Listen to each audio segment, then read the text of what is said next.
Hi, Rosa. It is a great pleasure for us to listen to our New Mexican friend Loza's speech today. And the reasons are twofold. The first one is based on the content.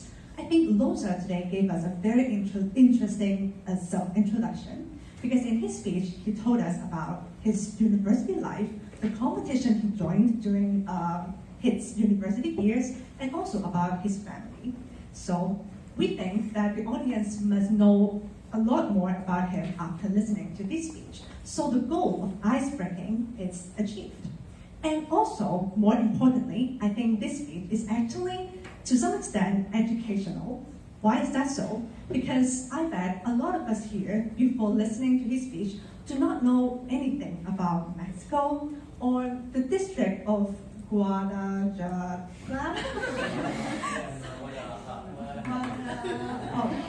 That proves my point, right? And in the beginning of his speech, he introduced to us some special activities originated from this district. So I think it helps us to understand a lot more about Mexico's culture and also the geography of Mexico. And the second reason is about his delivery, because Loza today spoke to us as if he was talking to a friend.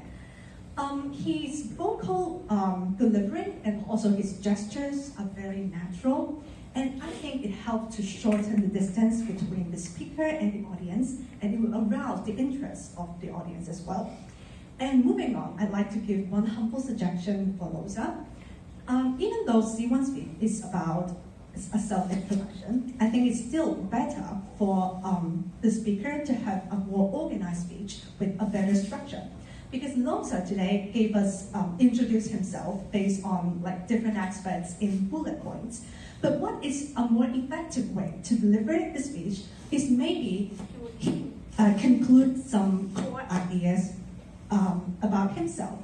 Let's say, what does he want the audience to remember the most? What is the most important thing that he wants us to know? So I think this part is kind of missing from his speech, because after listening to his speech, the audience might still do not know what is the most important thing that they need to remember about him. So my suggestion is you can try to build a linkage between you and the audience. Before you deliver the speech, you can think about what is the most likely thing that the audience might be interested in.